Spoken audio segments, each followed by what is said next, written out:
Muy buenas noches, Fray Nelson. Un gusto muy grande saludarlo desde Paraná, Entre Ríos, Argentina. Una alegría para mí saludarte, querido Padre Leandro. Aquí desde Bogotá, Colombia, me encuentro en mi convento, que es Convento de Santo Domingo, y feliz de poder compartir este tiempo contigo y con todos los oyentes y los videntes. Bueno, muchísimas gracias. Sabemos de las múltiples ocupaciones en las cuales siempre estás ofreciendo a toda la iglesia ese don, ese carisma de anuncio, de predicación, de evangelización, que tanto nos enriquece y que gracias a las nuevas tecnologías permite que llegues a tantísimos lugares y países, además de los que has viajado, también a través de los medios digitales, prácticamente a todo el mundo de habla hispana, al menos, y seguramente algunos otros de otros idiomas. Así que bueno, antes de entrar en la entrevista, que está siendo también esperada con mucha expectativa por mucha gente, te invito a que hagas una oración, una invocación al Espíritu Santo, para que esta conversación, este diálogo que vamos a compartir en la fe y en la alegría de Cristo resucitado, sea de verdadera luz para todos y que también encienda en nosotros con más fuerza el fuego del amor divino. Amén. En el nombre del Padre, y del Hijo, y del Espíritu Santo. Amén. Amén. Señor Jesucristo, que con razón llamaste promesa de Dios al don del Espíritu Santo, apelamos a tu ministerio de sumo y eterno sacerdote para suplicarte la bendición sin la cual nada podemos. Danos, te pedimos, por misericordia tuya y por intercesión de María, danos la gracia que necesitamos para pensar lo que es recto, para expresarnos de la mejor manera y sobre todo para sentir con la Iglesia y con la Iglesia elevar alabanza a la Santa Trinidad. Ven a nosotros, Espíritu Santo, que sea tu obra la misma docilidad que necesitamos para acogerte. A ti te pedimos, Espíritu de Dios, que obres no solamente en quienes vamos a hablar, sino en quienes puedan escuchar estas palabras. Toda esta intención la congregamos, la unimos en el corazón de Jesús, y por eso decimos su plegaria. Padre nuestro que estás en el cielo, santificado sea tu nombre. Venga a nosotros tu reino. Hágase tu voluntad en la tierra como en el cielo. Danos hoy nuestro pan de cada día. Perdona nuestras ofensas como también nosotros perdonamos a los que nos ofenden. No nos dejes caer en tentación y líbranos del mal. En tu nombre, Señor, el nombre del Padre y del Hijo y del Espíritu Santo. Amén. Amén. Bueno, Fray Nelson, he titulado y con tu consentimiento anunciado esta entrevista como el desafío de la unidad en la diversidad. Estas expresiones que ya son típicas del magisterio de los papas del tiempo reciente y que nos hablan de una realidad que constatamos al ir a las parroquias, a las diócesis. Por un lado nos damos cuenta de que el mundo de hoy, tal vez más que nunca, necesita ser evangelizado. Pero a veces tenemos la sensación de que los católicos, los cristianos en general, pero específicamente los católicos, tal vez invertimos demasiadas fuerzas en debates internos, como que hay dentro del seno de la Iglesia Católica diferencias que a veces se transforman en antagonismos e incluso en rivalidades. Antes entonces de buscar como caminos de solución, una luz como para poder comprender esto, que por supuesto a veces causa escándalo, hay personas que se convierten con mucho entusiasmo y de pronto se encuentran estas tensiones, estos enfrentamientos. Quería preguntarte si estas tensiones dentro de la iglesia fundada por Jesús son nuevas o han existido ya en otros periodos de la historia de la iglesia. Esa pregunta está llena de sabiduría, la pregunta misma, porque de inmediato nos sitúa en el contexto de lo que es la iglesia, divina por su fundador, divina por el espíritu que la mueve, pero al mismo tiempo humana y tan limitada, pues desde sus comienzos. Efectivamente, encontramos que ya en el capítulo 6 de los Hechos de los Apóstoles, en una fecha que no estaba tan lejana de aquel idílico día de Pentecostés, ya había divisiones entre los cristianos. Unos venían del mundo judío, eran plenamente pueblo de la alianza. Otros, en cambio, eran simpatizantes del judaísmo, no habían sido acogidos oficialmente, eran los famosos prosélitos y hablaban mayormente la lengua griega. Esas diferencias de origen, esas diferencias de estatus y esas diferencias de lengua y de costumbres ya produjeron tensiones. Capítulo 6 de los Hechos de los Apóstoles. Y no era una discusión solamente de palabras, una discusión que llegó hasta el punto de empezar a desatender a una parte de la población necesitada de cristianos, de creyentes. La queja de los de lengua griega era: nuestras viudas, indudablemente símbolo de las personas necesitadas, nuestras viudas no reciben lo mismo que las viudas de lengua hebrea. Es decir, ya ahí había una primera tensión. Luego, en los escritos de San Pablo, sin salir todavía de la Biblia, aparecen otras tensiones, a veces tensiones por temperamento. Cuidado con eso. Nos damos cuenta que todos estos gigantes de la evangelización tenían que ser personas muy recias, pero la resiedumbre no es solo para pelear contra el enemigo de las almas, sino que a veces la resiedumbre también se convierte en roce. Y por eso vemos a Pablo que tiene diferencias con Juan Marcos, y de hecho, pues de eso se valió Dios para que luego Marcos, que es nuestro evangelista, se apegara más a la evangelización con Pedro. De modo que Marcos quedó en un balcón precioso en el que podía recibir toda la fuerza y la luz de Pablo, toda la firmeza y la claridad de Pedro. Bueno, pero eso fue, digamos, lo que la providencia hizo. Eso fue lo que la providencia hizo, pero humanamente se ve que había enfrentamiento, se ve que no era fácil. Eso está claro.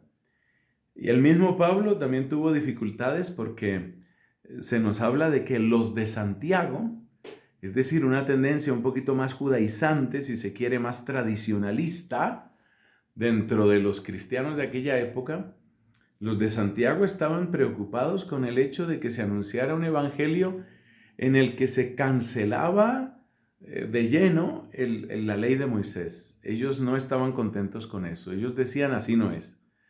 Y había otros, en cambio, que iban pues en una línea un poco más, se podría decir, progresista, si se quiere.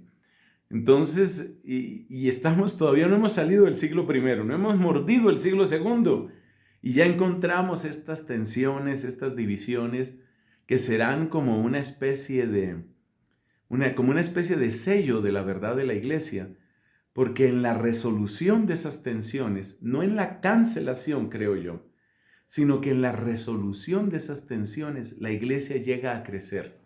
Y finalmente es así como avanza. Es mi opinión, pues.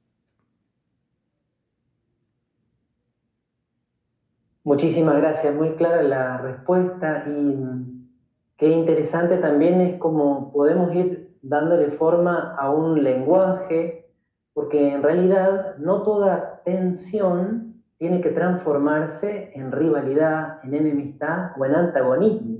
A veces diferentes personas pueden poner de manifiesto distintos valores que juntos, así como en una orquesta, dos instrumentos distintos, cuando suenan juntos suenan muy bien. Seguramente eso pasa también en la iglesia. Y te hago una pregunta ahora ya más concreta, porque uno en la vida práctica, tal vez en las parroquias, no en todas, pero sí en las redes sociales, una de las cosas que a veces aparece como motivo de dificultad, como amenaza a la unidad, son estas acusaciones recíprocas entre esos cristianos o aquellos cristianos que tal vez se consideran más progresistas contra aquellos cristianos que se consideran más tradicionalistas. Y al revés, cristianos tradicionalistas que atacan o cuestionan o critican a cristianos que consideran como demasiado modernos. Vos utilizaste la palabra recién, pero quiero, antes de pedirte una respuesta concreta, ¿es válido ese lenguaje para utilizarlo dentro de la iglesia?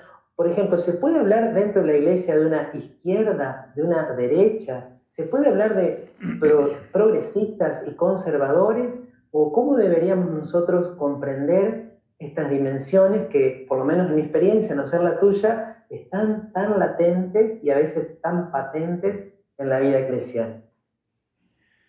El Papa Benedicto recibió esa pregunta, por supuesto con tanta mayor autoridad que este servidor, y él decía que ese lenguaje nos hace mucho daño, que esas etiquetas, por ejemplo, y sobre todo las que son prestadas directamente del mundo político, ¿no? Izquierda, derecha, eso inmediatamente hace mucho daño.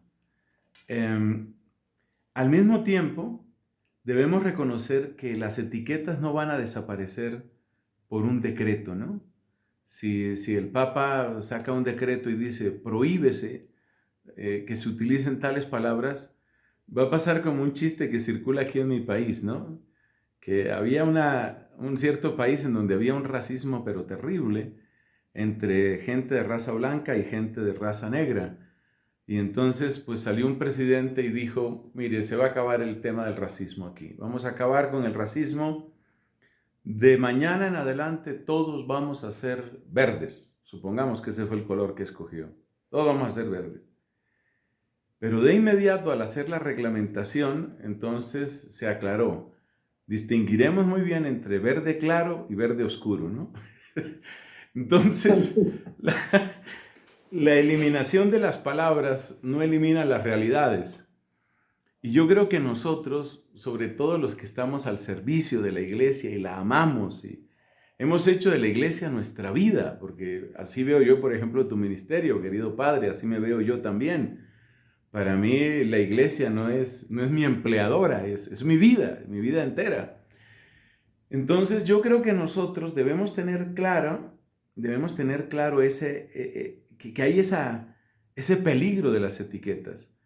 Pero como no las vamos a poder quitar automáticamente, lo mejor, creo yo, es una especie de camino pedagógico que empiece hablando de las etiquetas, que luego las relativice, que luego les ayude a complementarse y que poco a poco ayude a superarlas.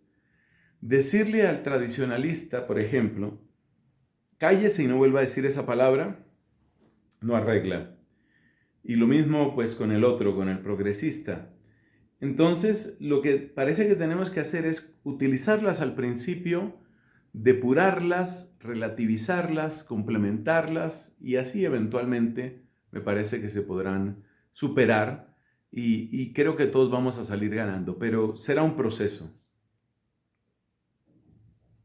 Se me venía a la mente también que en los mismos hechos de los apóstoles, tal vez nosotros dentro del grupo de los apóstoles, encontramos algunos que son un poquito más, como lo mencionaba recién, más conservadores, y otros que son más como de ir, como de enfrentar el riesgo, como de ir a lo desconocido, y bueno, forma parte, creo, de todo grupo humano, ¿no? De saber valorar que estas tendencias pueden llegar a, sin polarizarse, pueden llegar a convivir y enriquecer el todo, ¿no? Fray Nelson, hace poquito yo tuve la oportunidad de escuchar una conferencia que hiciste sobre el Concilio Vaticano II. Año 1962, inicia, 1965 culmina, y sin duda, tanto Juan Pablo II como Benedicto XVI lo señalaron como el acontecimiento eclesial más importante del siglo XX. No obstante, también hoy encontramos diferentes opiniones y a veces discusiones muy acaloradas, sobre todo, vuelvo a decir, en las redes sociales. Hay algunos cristianos que afirman que todo lo que sucedía antes del Concilio Vaticano era bueno y que a partir del Concilio Vaticano vino un desastre total en la Iglesia. Por el otro lado, vamos a decir en el otro extremo, una postura diametralmente opuesta, hay quienes afirman que todo lo que ocurría antes del Vaticano II era malo y que gracias al concilio recién, 1950 años después del Redentor, la Iglesia se encontró con su verdadera misión. Bueno, frente a estas posturas extremas, que no sé cómo lo vivís en Colombia, aunque tu ministerio está extendido en toda Latinoamérica y más allá, yo creo que está presente lamentablemente esta polarización. ¿Cuál sería el punto medio, el punto equilibrado, el punto justo? ¿Qué podríamos decir para que aquellos que nos están escuchando puedan tener una mirada pura, una mirada acertada, una mirada agradecida y valiosa sobre el concilio y a la vez lúcida y realista en torno a la realidad eclesial actual? Yo creo que la historia es nuestra principal aliada. Yo creo que la historia es aliada. Y cuanto más completo el estudio histórico, creo que mayor es el bien que se recibe. Necesitamos de la historia. Yo tengo la oportunidad de ser docente en la Facultad de Teología que tenemos los dominicos aquí. Una de las materias que estoy ofreciendo o asignaturas es la de liturgia, que fue precisamente la que motivó esa conferencia que mencionas. Y para mí mismo, siempre sucede cuando tenemos que dar un tema, al tratar de profundizarlo para ofrecerlo, pues uno termina ganando y termina ganando muchísimo. Espero, por supuesto, lo mismo para mis estudiantes. Por ejemplo, en cuanto a esto de la liturgia, tenemos que, me parece, superar las caricaturas. La caricatura tradicionalista es que todo estaba bien y llegaron una serie de locos manipuladores masones, se tomaron por sorpresa al Vaticano, asaltaron en su ingenuidad no a uno sino a dos papas y acabaron con el sentido de Dios. Era realmente una conjura que quería despedazarlo todo y en buena parte lo logró. Esa es la caricatura tradicionalista. La caricatura progresista es que antes del concilio nadie entendía nada, no se sabía, la fe no tenía ningún sentido, estaba recluida en paredes, elevadas paredes, no solamente físicas, sino la pared del latín, sobre todo, la pared de la escolástica, y entonces esos muros insalvables para la gente mantenían al evangelio cautivo. Ahora, en cambio, pues hemos recuperado al pueblo, hemos recuperado a la gente y por fin tenemos una liturgia viva. El solo hecho, sin que yo me considere experto en liturgia, el solo hecho de hacer el recorrido de la historia del movimiento litúrgico, el así llamado movimiento litúrgico, uno ve que desde la época de la Ilustración y desde esa época ya había voces muy interesantes en sus planteamientos que básicamente lo que querían es lo que el concilio vino a dar mucho después. Las tres palabras claves de las peticiones o digamos de las líneas de fuerza eran: queremos una liturgia que sea un poco más simple, un poco más comprensible y un poco más conectada con la vida, o sea, que ayude a hacer la vida diferente.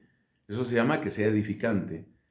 Y si uno mira lo que quiso Sacrosanctum Concilium, la encíclica, la constitución sobre la liturgia, pues va en esa línea exactamente.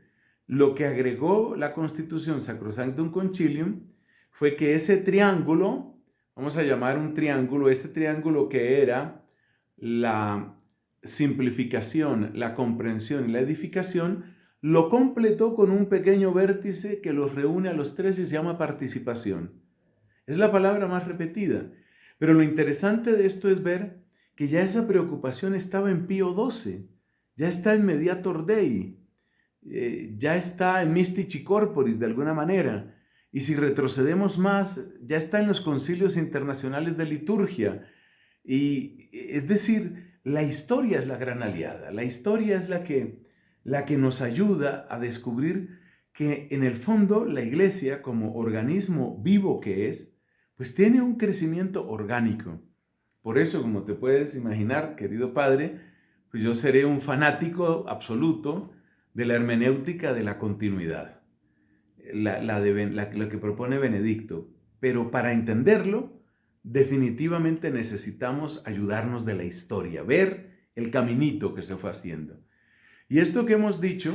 Fray Nelson, ¿podés explicar así con palabras sencillas qué significa hermenéutica de la continuidad o hermenéutica de la reforma? ¿Qué es la palabra hermenéutica y contra qué forma de interpretar el concilio Benedicto propuso este camino? Bueno, claro, con gusto. La palabra hermenéutica significa en principio interpretación, es decir, cómo debemos interpretar ese hecho mayúsculo que fue el concilio, cómo debemos interpretarlo. Entonces, dicho así con esas palabras sencillas, hay una hermenéutica, hay una manera de ver el hecho del concilio como una ruptura. En esto coinciden los dos extremos que tú has mencionado muy bien. Ambos en realidad están hablando de una ruptura, porque los tradicionalistas van a decir, todo bien y todo se rompió en el concilio. Y los progresistas o superprogresistas van a decir, todo estaba mal, pero menos mal rompimos con todo eso que estaba mal. Y ahora sí tenemos la verdadera iglesia. La iglesia que está empezando a surgir, la iglesia, bueno, todo aquello que se vuelve un poco retórica.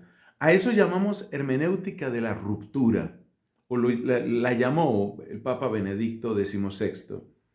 Y lo que él propone es una hermenéutica de la continuidad, o sea, una interpretación. Veamos el hecho conciliar como un punto dentro de una línea que en realidad no es tan línea, en realidad es un cruce de muchas cosas. Pero veamos al concilio como un punto denso dentro de un recorrido que viene haciendo la iglesia. Y lo que más me gusta, y no puedo ocultar mi entusiasmo, lo que más me gusta de esa perspectiva es que nos ayuda también a leer lo que están haciendo o han tratado de hacer los papas. Porque los papas, cada uno un poquito más a un lado, un poquito más al otro lado, pero han tratado, de alguna manera, han tratado de responder a unas mismas inquietudes, que finalmente son inquietudes que vienen, es increíble, vienen desde el Renacimiento, desde la Reforma Protestante, desde la Ilustración, desde el positivismo científico. Ese conjunto de desafíos a los que suele cobijarse bajo la palabra modernidad, a ese conjunto de desafíos es al que está tratando de responder Juan XXIII, Pablo VI, Juan Pablo I, Juan Pablo II, Benedicto, Francisco. Todos están tratando de hacerlo. Ya según el parecer argumentado de cada uno, pues a veces diremos, a mí me parece que acierta más este. Otro dirá, pues me parece que el que acierta más es este otro. Ya es discutible, ¿no? Pero ya eso nos da el mapa, nos da el marco, ¿no? Para ubicarnos. Qué importante es también, ¿no?, el conocimiento de la historia de la iglesia, porque siempre acá recuerdo un compañero seminarista, luego sacerdote, que cuando alguien hacía una charla le decía, no, porque el concilio tal cosa, porque el concilio tal otra, y este, así un poco en broma, le decía, ¿cuál concilio? ¿El de Florencia? ¿El de Trento? ¿El de Calcedonia? Señalando que justamente el Concilio Vaticano II llega después de un montón de otros concilios ecuménicos y múltiples concilios que tal vez no fueron universales, pero que fueron también muy importantes. Fray Nelson, nosotros sabemos que Dios siempre a las distintas circunstancias que van ocurriendo en la historia, hay una frase que le gusta mucho a Cardenal Carlick, que es el cardenal que vive aquí con nosotros en Paraná, uno de los redactores del Catecismo. Cardenal Carlick decía, Dios siempre responde con personas. Y así como en otras épocas de la historia, por ejemplo en el siglo XII, envió a Santo Domingo de Guzmán con una misión muy particular, portador de un carisma, también hemos visto que después del concilio, en la segunda mitad y ya en la primera mitad del siglo XX, porque varios movimientos arrancan antes del concilio y luego por allí toman mayor visibilidad después del concilio, surgieron lo que Juan Pablo II llamaba los nuevos movimientos eclesiales, que trajeron una enorme vitalidad, que presentaron caminos espirituales sobre todo para los laicos. Pero aquí te quiero hacer una pregunta delicada, pero que me parece que los oyentes van a valorar mucho en tu posibilidad de responder, y es que algunos de estos movimientos eclesiales que presentaban muchos frutos de evangelización, muchas conversiones, gente muy comprometida, muchas vocaciones sacerdotales, muchas vocaciones religiosas, luego, con el paso del tiempo, dejaron ver una cara oscura. En algunos casos, algunos fundadores de estos nuevos movimientos o de congregaciones religiosas muy exitosas se revelaron que habían sido personas no honestas, habían cometido abusos a veces sexuales, pero también abusos de conciencia, abusos de poder. Y en algunos movimientos, esta realidad vos la conocés mucho mejor que yo, porque en tus recorridos por América conocés de cerca la realidad de los movimientos, no solo la renovación carismática, sino de otros. En algunos movimientos notamos que se ha dado como un proceso quizá de excesiva injerencia de algunos líderes en la vida privada o en la conciencia, mejor dicho, de los miembros. Entonces, para redondear la pregunta, perdón, la introducción es muy larga. Estos movimientos suelen ser muy atractivos porque presentan caminos muy serios, muy sólidos, pero a veces uno tiene la sensación de que corren el riesgo de transformarse como en pequeñas sectas católicas. ¿Cuál sería tu consejo para los que están oyendo y puedan discernir cuándo un movimiento puede llegar a enfermarse y a desarrollar algunas características que lo alejen de esa auténtica espiritualidad cristiana o de ese camino de libertad interior en el seguimiento de un carisma? Muy bien. Ante todo, pues quiero refrendar, quiero subrayar lo que has dicho, pues simplemente porque es la verdad. No tengo la estadística, no la he hecho ni la he buscado, la verdad, pero mi impresión es que casi me atrevo a decir la mayoría de los movimientos han entrado en problemas serios cuando van apareciendo este tipo de, lo que tú has llamado facetas oscuras. Esto es real, esto es real. Y me remonto precisamente al origen mismo de los movimientos. Si uno mira el Concilio Vaticano II, se encuentra en declaraciones de los que fueron protagonistas, como el mismo Joseph Ratzinger, uno se encuentra siempre con estas expresiones. Había un entusiasmo increíble. Era como una nueva primavera. Sentíamos que todo podía cambiar. Esta especie de mirada un poquito ingenua recorrió la iglesia de arriba abajo, literalmente. He tenido que estudiar un poco el tema de cómo se planeó el concilio, y lo que a mí me parece tal vez más tierno, a ver si esa palabra me ayuda, más tierno, es ver a Juan 23, que tiene dos intuiciones y para él son muy parecidas, muy parecidas. Hagamos un sínodo para Roma y hagamos un concilio para la iglesia. Te va a costar trabajo encontrar personas que sepan que en 1960-61 se estaba haciendo el sínodo de Roma. Es decir, eso pasó sin mayor trascendencia. Pero lo que quiero destacar es que en el corazón de San Juan 23, esas dos realidades eran como parecidas. Sínodo en Roma, concilio en la iglesia, ya está. Él imaginaba un concilio que iba a durar menos de un año, que iba a recoger la inquietud básicamente pastoral, es decir, de obstáculos pastorales del mundo contemporáneo, iba a dar oportunidad a que hubiera unas buenas propuestas. Mire, hagamos esto, utilicemos más los medios de comunicación, por favor, un poco más de lengua vernácula. O sea, como el que prepara una comida rápida, como el que prepara la hamburguesa, ¿no? Aquí esto, y ya está, estuvo armado el concilio. Ese entusiasmo yo creo que está detrás de las fallas de muchos movimientos eclesiales. Porque sabemos que el entusiasmo, como de alguien decía, es bueno para el corazón y malo para la cabeza. El entusiasmo te acelera el pecho, pero te quita luz. Y había mucho entusiasmo. Entonces, me acuerdo de un padre muy querido en este país. Y este padre, de apellido Umaña, el padre Umaña, que trajo los foyers de Charité, a su modo son también un movimiento, los foyers de Charité aquí a Colombia, casas de retiros para hacer retiros de conversión, en fin.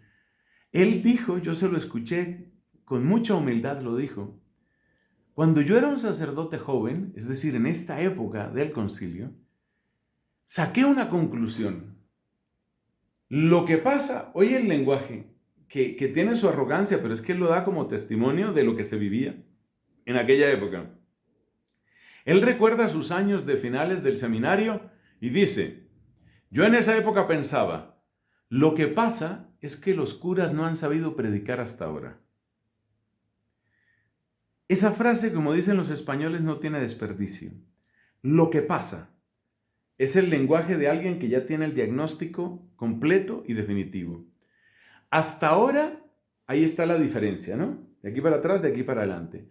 Los curas no han sabido predicar como se debe predicar. Es decir, conmigo, he aquí que renace la predicación. Eso es lo propio del entusiasmo posconciliar.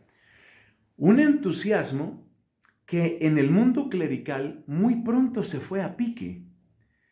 Y se fue a pique porque las deserciones fueron masivas. Es decir, fue una cosa, pero espantosa. Yo oigo historias, que no las oigo juntas porque me daña el sueño, tengo que oírlas de a poquitos.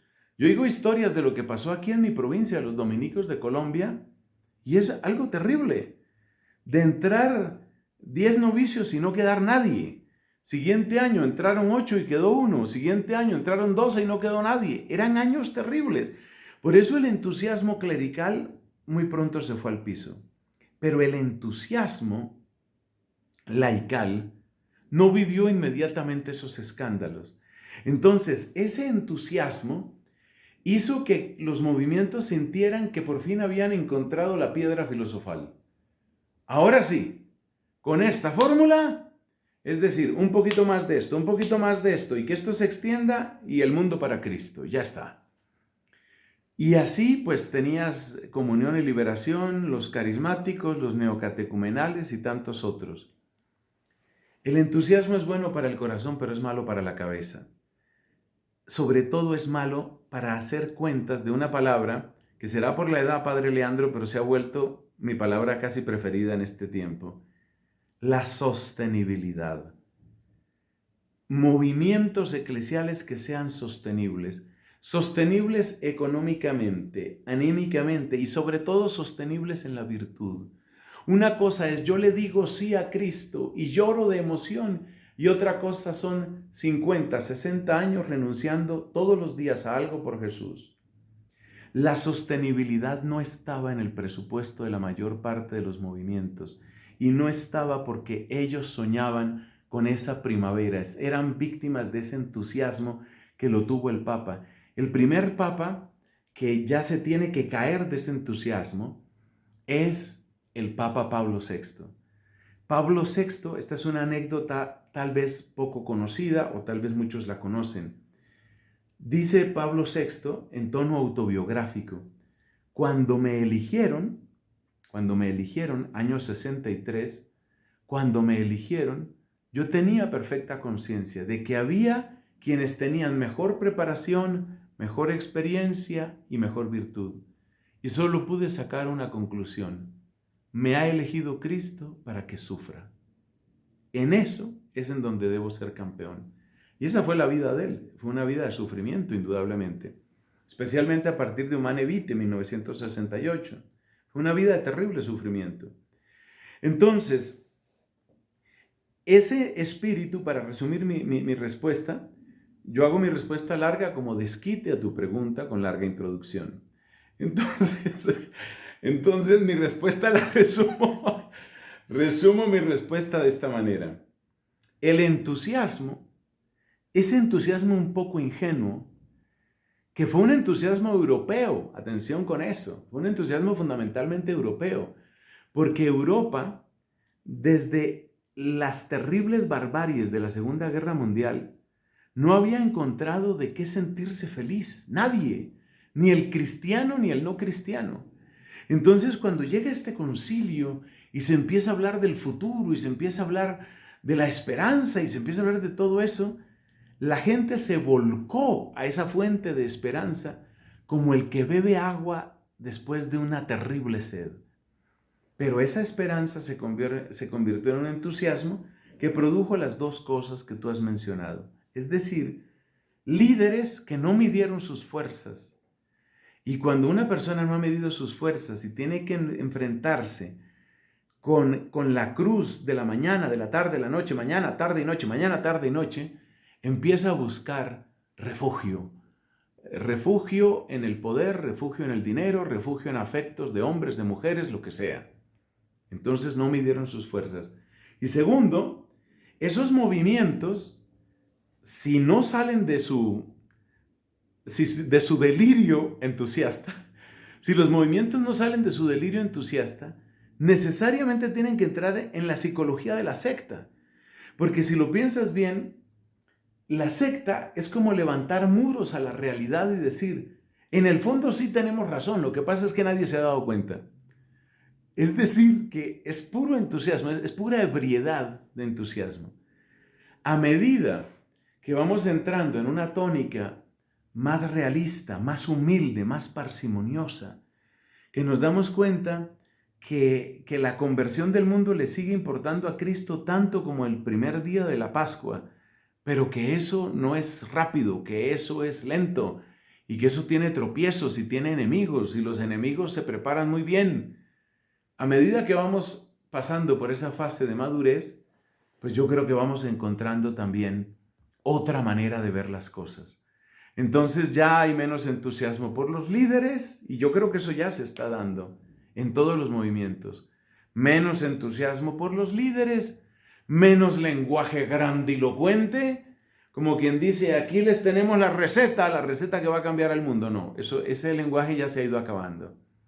Y yo creo que la historia, otra vez la historia, se va encargando de demostrarle a cada uno su asiento, ¿no? Mira, tú, gracias por toda la bulla que haces, pero tú sentadito aquí, quietecito. Ese eres tú por ahora.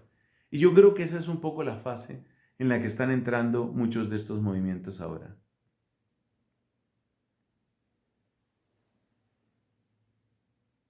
Muchísimas gracias, la verdad que muy iluminadora la respuesta.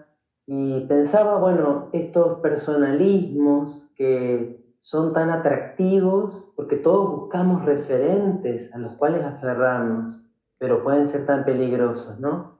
Y este espíritu de secta que en el fondo responde como un instinto gregario, como decir, bueno, qué lindo sentirme parte, sentido de pertenencia, pero que puede derivar en algo como corrompido, ¿no? En el fondo son dos cosas valiosas, pero que se corrompen y que, como dice aquel dicho, ¿no?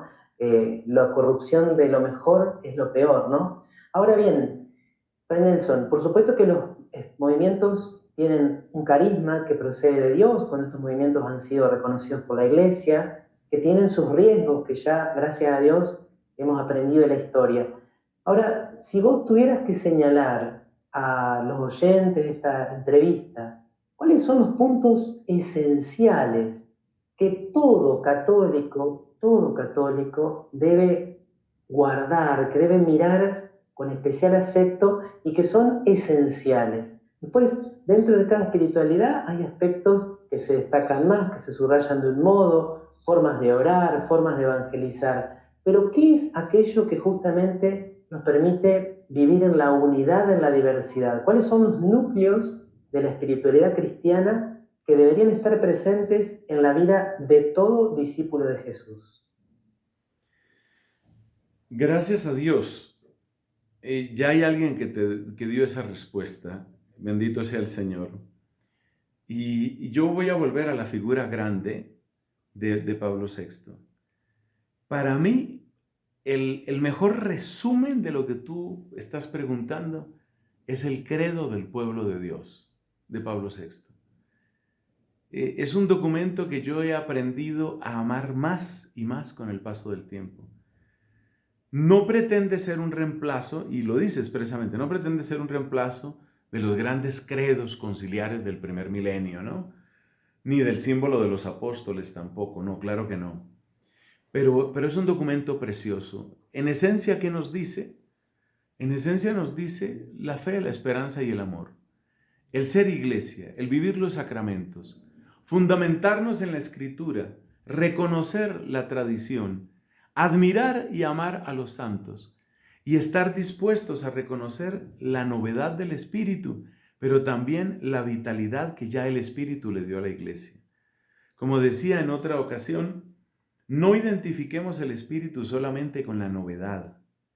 El Espíritu está también en aquello que hace mucho tiempo le fue dado a la iglesia y el mismo Espíritu lo sigue renovando. Entonces, para mí, esos son los elementos fundamentales, ¿no?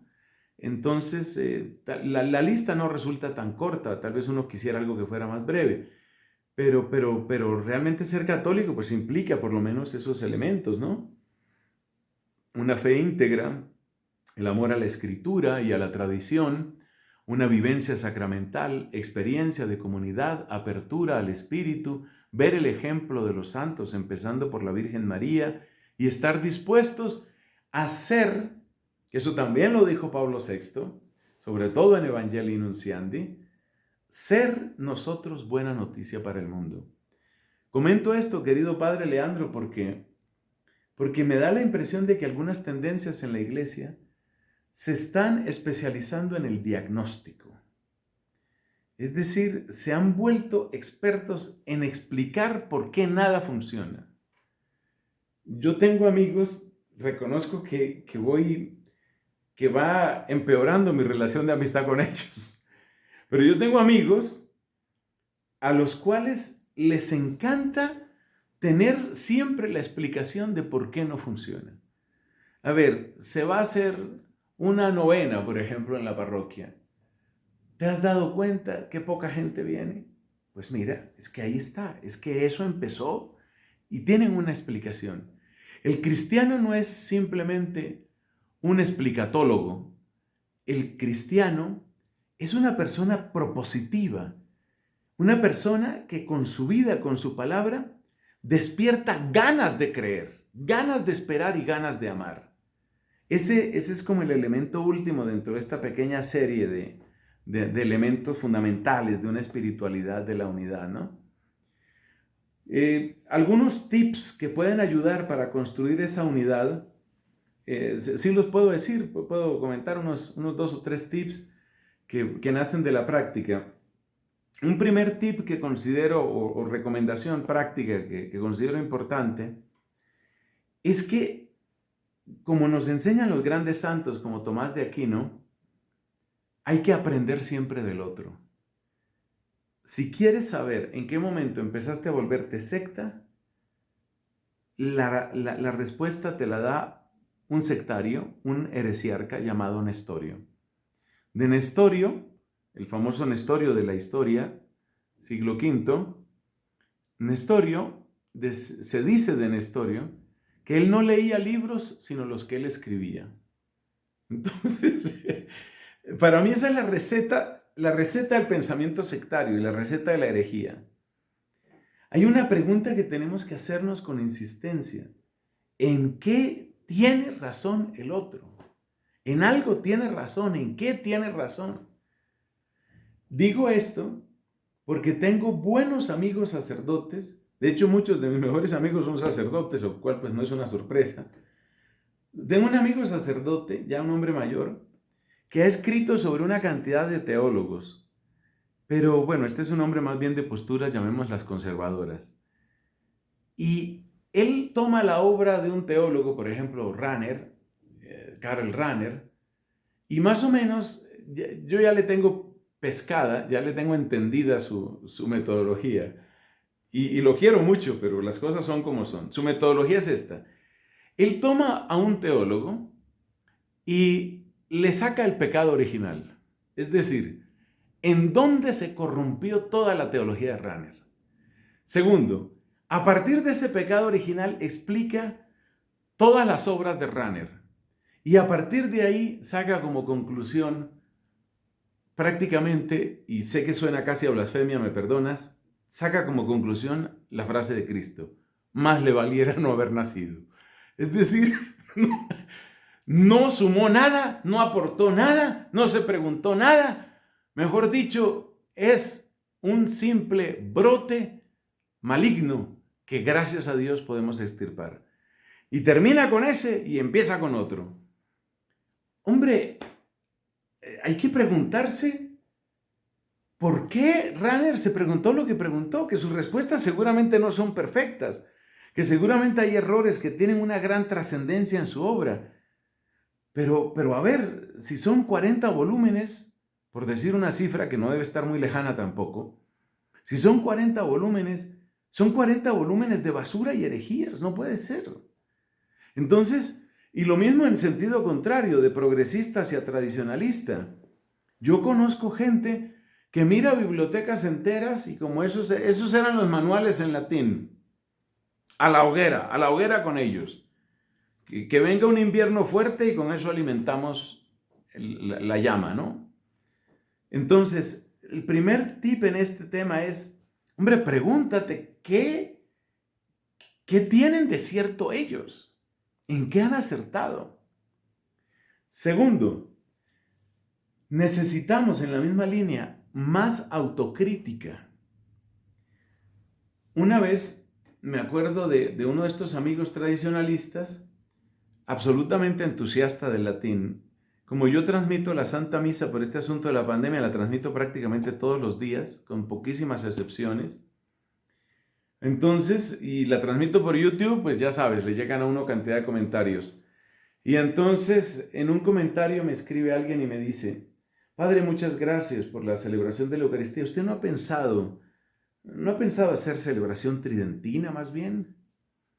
Lo cual me recuerda lo que me pasó en Irlanda, ¿no? Terminé yo una celebración, fue la época en que hice el doctorado allá.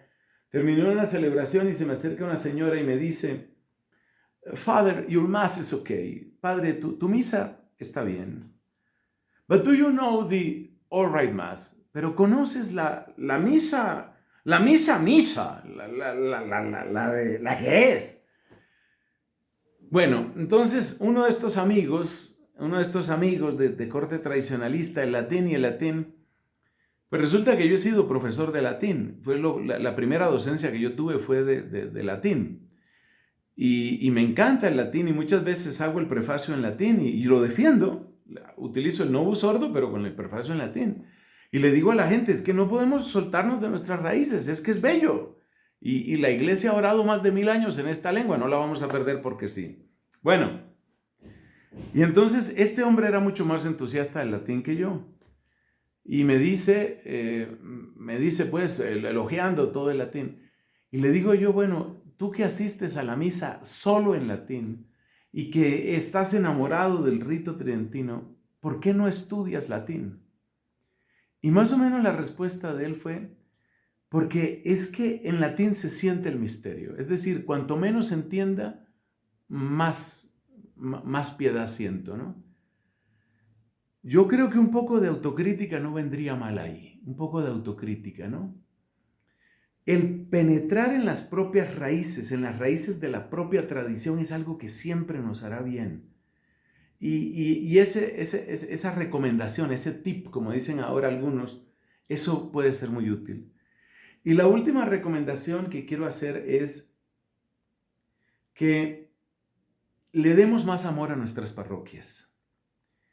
Porque a mí me parece que la parroquia, precisamente por su condición, tiene los ingredientes exactos para abrirnos a lo que significa ser verdadera comunidad, más allá de mi movimiento, más allá de mi preferencia. Yo creo que el amor a las parroquias, yo pues soy religioso y este convento en el que estoy no es parroquia, pero precisamente por la labor misionera me he dado cuenta que se necesita el amor a las parroquias. la parroquia, y qué bueno que cada párroco lo pueda vivir así. La parroquia es el lugar donde yo descubro que mi mundo no es todo el mundo. Es el lugar donde yo descubro que hay virtud también en el otro. Que el otro no es simplemente un saco de defectos que se desplaza pesadamente ante los bancos de la iglesia. Es un ser humano amado por Dios y tiene cualidades. Entonces, amemos nuestras parroquias, aprendamos unos de otros y tengamos un poco más de sentido crítico en nuestras propias costumbres y tradiciones. Cuánta tarea, ¿no? Qué desafío, y bueno, sabemos que la unidad es un don, una gracia, ¿no? Que el Espíritu quiere dar a la Iglesia, pero que nosotros tenemos que remover los obstáculos para esa unidad. Ay, Nelson, ya casi llegando, todavía no, pero ya casi entrando en la parte final de la entrevista, también vos has recorrido, como decíamos, muchos países, has visto a la Iglesia viva, a la Iglesia en acción, y por ahí nosotros, todos los sacerdotes laicos, sentimos una urgencia de evangelizar, pero a veces nos sucede como experimentar como una frustración. Decimos, bueno, no funciona. Organizamos esto, no funciona. Organizamos un seminario de vida, no anduvo. Una misión, no vino la gente. Entonces sabemos que estamos en tiempos duros, que las personas son libres, pero quizás, como la iglesia existe para evangelizar, como le gustaba decir a Pablo VI, vos puedas recoger 3 o 4 consejos, o los que vos quieras, de lo que vos viste. No tanto, o sea, no solo de la teoría, del estudio, que por supuesto ya lo has manifestado hermosamente con lo que nos han dicho hasta ahora, sino tal vez algo que proceda de lo que pudiste ver con tus propios ojos. ¿Cuáles son aquellas comunidades que, viviendo en unidad, pueden evangelizar y llegar a los alejados, anunciando esta buena noticia gozosa que el mundo tanto necesita? Bueno, gracias por plantearlo. Me parece pues de una gran confianza que lo hagas, que hagas esta pregunta. Porque cada uno de nosotros pues tiene necesariamente una visión parcial, pero bueno, ofrecemos, ¿no? Todos ofrecemos de lo que hemos encontrado. Para mí, entra aquí uno de los temas favoritos del Papa Francisco, su famosa palabra de las periferias. Yo sé que las personas que no quieren a Francisco, que tampoco son poquitas, las personas que no quieren a Francisco tampoco quieren el lenguaje de Francisco. Yo he hablado con mucha libertad, porque así me enseñó mi comunidad a hacerlo, y evidentemente pues conservo un sentido crítico hacia algunos aspectos del ministerio del actual Papa Francisco. Pero me parece que él nos pone en una ruta que es muy acertada cuando habla de esto de las periferias. Me parece que sí.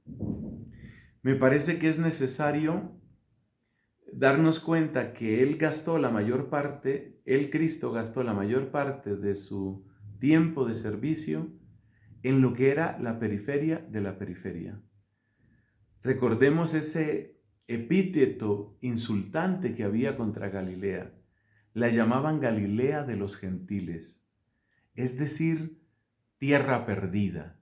Eso en otro tiempo fue creyente, pero ahora está entregado al paganismo. Y ahí creció Jesús, ahí queda Nazaret. Y ahí quedan pues muchas de las ciudades que escuchamos en los evangelios. Ahí está, por supuesto, Betsaida, ahí está Cafarnaún. Entonces, yo creo que esto es necesario. Algunas personas tienen la idea de que la evangelización debe seguir las líneas y vertientes del poder civil. Es decir, logremos leyes cristianas y tendremos un país cristiano. Nunca se debe abandonar la pelea por las leyes cristianas, pero si me preguntas a mí qué es lo que estás haciendo, me estás preguntando a mí, yo digo, esa no ha de ser la prioridad de prioridades.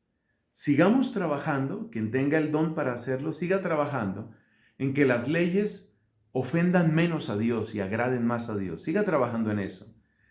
Pero pensar que la conversión del Congreso de los Diputados o el nombre que tenga en cada lugar, que la conversión del Parlamento va a producir la conversión del país, es una ilusión óptica que no funciona. Necesitamos empezar por periferias. Esa es una recomendación. Segundo, necesitamos conectar, como ya lo decía Gaudium et Spes, necesitamos conectar con los dolores de las personas. El punto de partida son los dolores, las necesidades, los vacíos de las personas. Digo esto porque tenemos aquí en Colombia una congregación naciente de religiosas, son muy poquitas y las veo en un heroísmo impresionante. Ellas son de una doctrina, pero mira, así, absolutamente sana. Son mujeres buenas, generosas, abnegadas, más notables, más virtuosas me parecen por el hecho de que son muy poquitas. Y ellas con un esfuerzo increíble están ofreciendo unos programas muy buenos, los ofrecen a través de internet. Pero son unos programas que con el debido respeto yo creo que responden más a lo que ellas quieren decir. Que está bien que uno también hable de eso. Entonces a ellas les preocupan ciertos temas, qué sé yo, por ejemplo el tema de la modestia, del pudor, el tema de algunos temas familiares así parecidos, el orden social. Son temas buenos, pero Cristo empezaba por el dolor de la persona. El punto del Evangelio, el capítulo primero del Evangelio, siempre es el dolor de la persona. Es algo muy parecido a lo de las periferias. Entonces, esa es una segunda recomendación.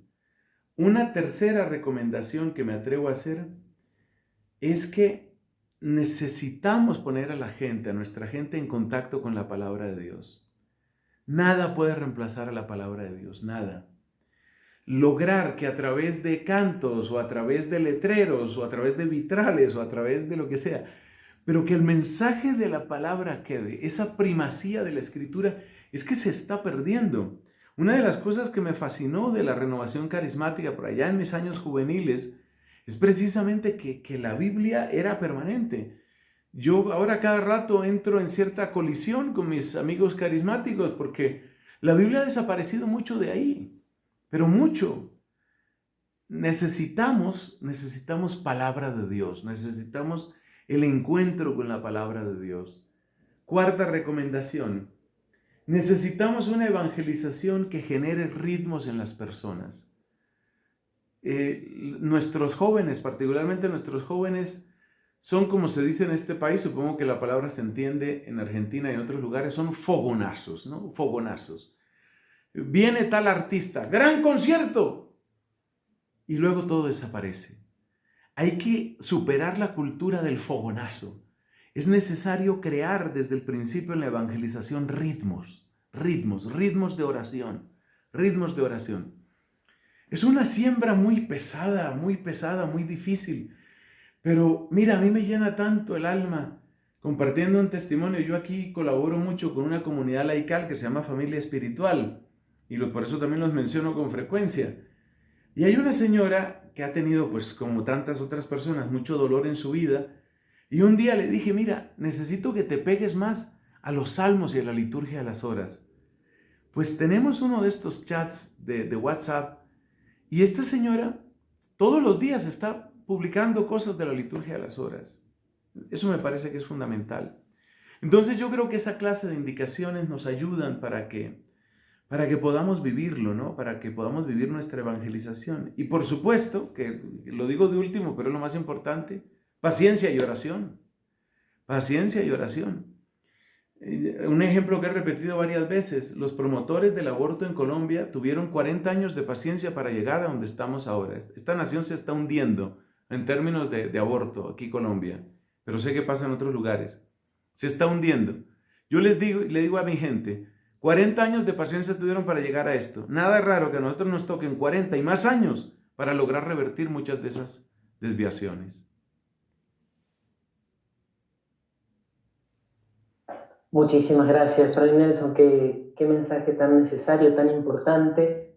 Y bueno, para ir cerrando con la entrevista, una pregunta que es más bien personal, pero tal vez, como siempre lo es, ¿no? Dios responde con personas. Yo creo que vos, en este momento, como nos gusta decir acá en Argentina, vos, Fray Nelson, sos una de esas personas con las cuales Dios está respondiendo a este tiempo con tu lenguaje, con tu claridad, con tu entusiasmo, con tu convicción, y a la vez con la caridad con la que siempre intentas decir las cosas. Así que te agradezco a Dios por tu ministerio. Decinos sencillamente lo que te salga del corazón, también como una especie de regalo final de la entrevista. ¿Quién es Jesús para Fray Nelson y quién es María para Fray Nelson? O sea, la última pregunta, la más difícil, pero también la más bella, ¿no? Mira, suena muy romántico, pero de verdad Él es todo para mí. Así de sencillo. En la misa esta que te comenté antes que tuve, una misa un poquito inesperada que tuve ahora por la tarde aquí en Colombia, ya era noche en Argentina, en esa misa precisamente predicaba y decía, Cristo fue creciendo en el corazón de Pablo. De Hechos capítulo 9, llegando a Damasco, a las grandes cartas de Colosenses y Efesios, Cristo ha ido llenando todo en el corazón de Pablo. Yo pienso que eso, a pesar de mi miseria, de mi pecado, eso está sucediendo en mí. Yo siento un tsunami de Cristo en mi alma. Siento es que me conmueve. Siento que me llena, siento que mi pensamiento, siento que mi afecto, siento que mi historia, siento que mi futuro no tiene otra palabra que no sea Jesucristo. Y de María, ¿qué te puedo decir? Que ella rescató mi vocación, no es el tema de esta entrevista, ella rescató mi vocación, la custodia, la defiende. Y para mí María es el Evangelio vivido, es el Evangelio realizado, esa es María. El Evangelio yo sé que no es un imposible, yo sé que no es una utopía, yo sé que no es una fantasía, porque hay alguien que lo hizo carne de su carne y ese alguien se llama María. Es lo que te puedo decir. Muchísimas gracias por esta respuesta que no solo te conmueve a vos, sino también a nosotros. Y bueno, te pido que terminemos la entrevista. Si vos querés hacer una oración a María, o querés cantar una canción a María, como vos quieras, para terminar orando a ella y bueno, pidiéndole que los que puedan ver esta charla de amigos también se vean enriquecidos no solo por el contenido conceptual, sino también contagiados por ese amor a Jesús o ese amor de Jesús y de María que se nota y que llena tu vida y que se transparenta en tus palabras. Muchas gracias, muchas gracias. Ante todo, le pido particularmente a María en todas sus advocaciones. Uno siempre recuerda la advocación del Valle, la advocación de Luján y todas las advocaciones de Argentina. Yo le pido que abrace con su amor a esta nación tan querida.